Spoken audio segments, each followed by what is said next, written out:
Hello there, thanks for clicking on this video. On this channel you enter a different world of cars, a world of normal cars, nothing fancy. Sure, supercar channels with glossy studios and perfect hosts can look exciting. This channel is about real cars and real people, because this is the other side of the auto industry and it deserves to be seen. Right now, my mission is to review the unique and unpredictable Iranian car market. And I'm not even halfway through the variety of vehicles we have here. If you like this kind of content, I suggest starting from the very beginning, because my videos are all connected. Each episode has its own story, but together they form something bigger, a whole vehicle society. In that society, one partner has been constantly present, especially over the past 20 to 25 years: China. They didn't seem to care much about the one-sided sanctions placed on Iranian industries, and their biggest advantage was simple: price. With fewer international competitors in the market, Chinese automakers found a rare opportunity in Iran and they took it. One of the most important players in that story was Chery, known in Iran as MVM. Over time, Chery found its real position. They learned the market, they learned the customer, and they identified exactly which segment suited them best. Today I want to talk about one of their most important models, a car that went through many ups and downs, yet proved how the right strategy and strong leadership can leave a lasting mark. This is the MVM X33, also known as the TIGGO. Yüksek yüksek tepelere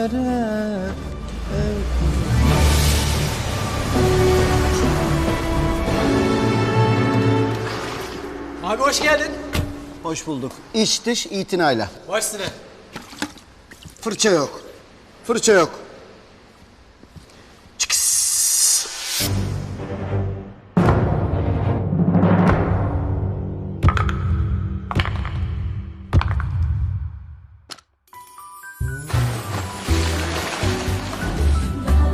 Acıtmadan, incitmeden. Oh. Çıkıs.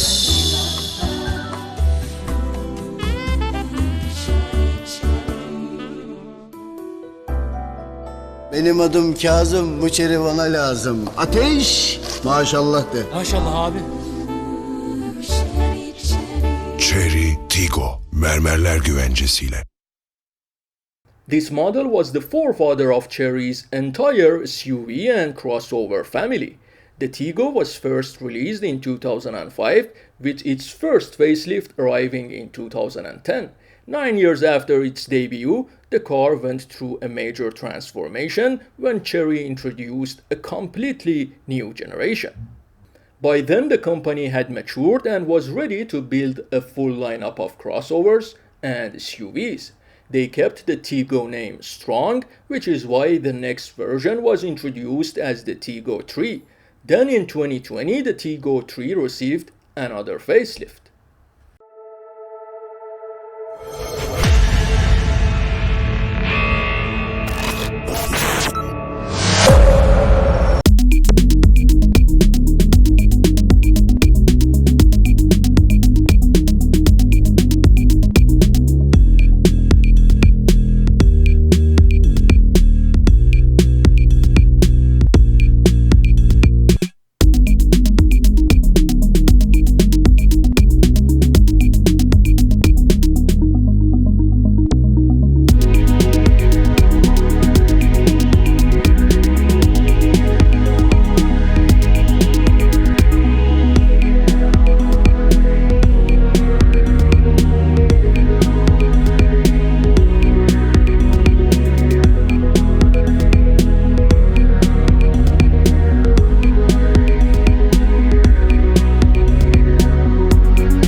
When you look at the old X33, you are looking at a snapshot of China's early automotive ambitions. A period when manufacturers borrowed design cues from Japan, South Korea, and even echoed elements of the early Toyota RAV4. Its angular headlights, modest grille, and straightforward body lines reflect an industry still finding its identity. It wasn't stylish, and it wasn't meant to be. It was practical, affordable, and in Iran, it quietly became part of everyday life. Between this model and the latest version, Chery introduced an intermediate facelift, but it was more of a transitional step than a true redesign. A bridge between generations with mostly cosmetic adjustments.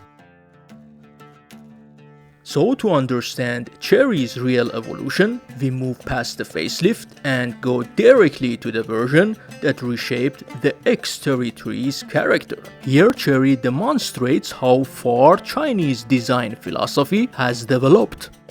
The front end is more assertive, with sharper lines, slimmer headlights, and a bumper that finally aligns with contemporary automotive trends. Along the sides, the changes continue.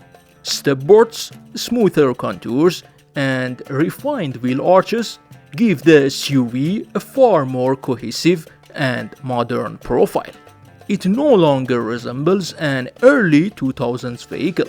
Instead, it presents itself as a genuine 2017 plus crossover, confident, polished, and visually mature. And the rear tells the same story. The latest X33 has replaced the old rugged look with a cleaner tailgate, LED lighting, and an unmistakably urban personality. Overall, the new X33 is offered in two trims. The standard model keeps the roof in the same color as the body, while the sport trim features a contrasting black roof. A small change, but one that noticeably sharpens the car's character. The name stayed the same, the purpose stayed the same, but what you see are two vehicles separated not just by years, but by two distinct eras in the evolution of Chinese automotive design.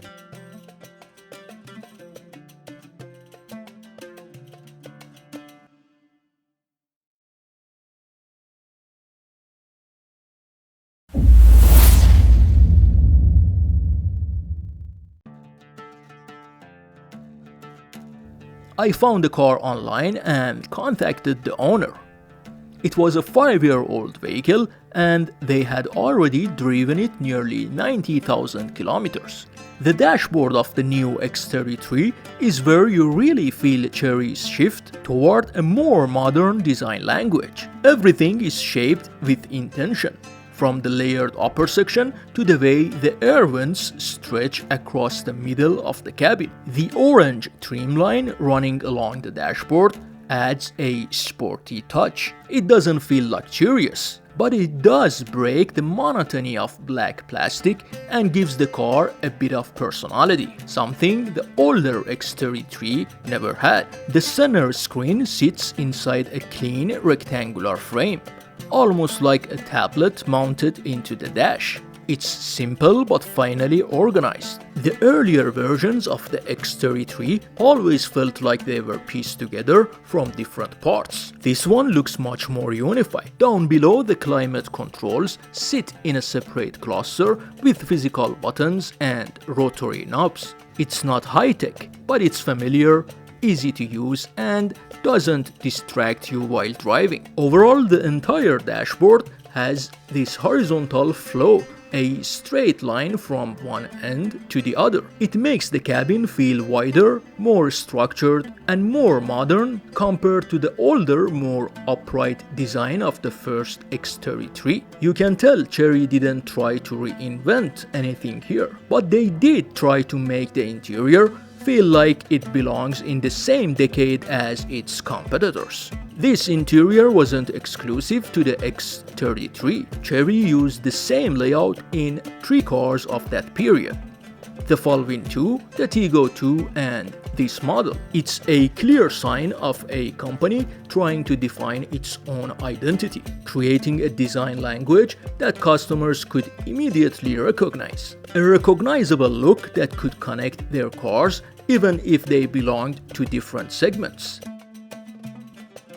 Under the hood, the MVM X33 kept the familiar mechanical formula, but it also hinted at a bigger change in Chery's long-term strategy. The X33 is powered by a 2-liter naturally aspirated inline-4 engine producing around 136 horsepower. It's a simple old-school engine, no turbocharging, no direct injection, built more for reliability and longevity than outright performance. Power is sent to the front wheels through a CVT gearbox, replacing the older manual gearbox used in the earlier versions. The CVT improved smoothness and fuel efficiency, but it also made acceleration feel more relaxed and less engaging, especially under hard throttle. What makes the X33 interesting is where it sits in Chery's transition period.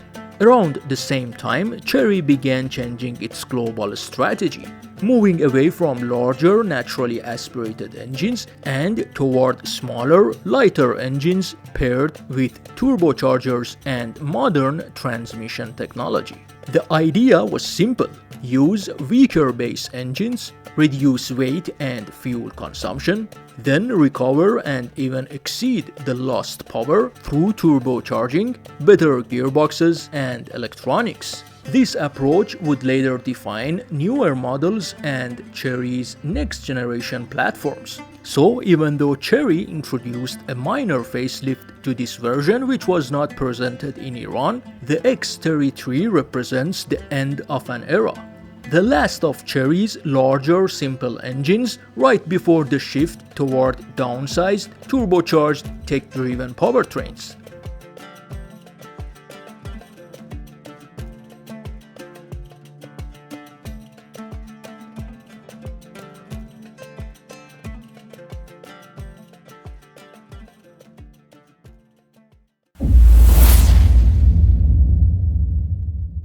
One of the key reasons the X33 stayed consistent in Iran was MVM's long-term installment payment system.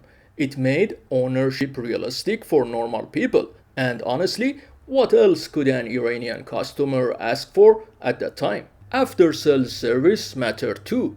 Outside of IKCO and Saipa, Chery was one of the few brands that took support seriously. And during years when sanctions crippled many other companies, Chery was lucky. After-sales service mattered too. Outside of IKCO and Saipa, Chery was one of the few brands that took support seriously. And during years when sanctions crippled many other companies, Chery was lucky. For a while it had almost no direct competitors in its price segment. Yes, cars like the Kia Sportage, Hyundai Tucson and Suzuki Vitara were on the market. But the X33 was never meant to compete with them.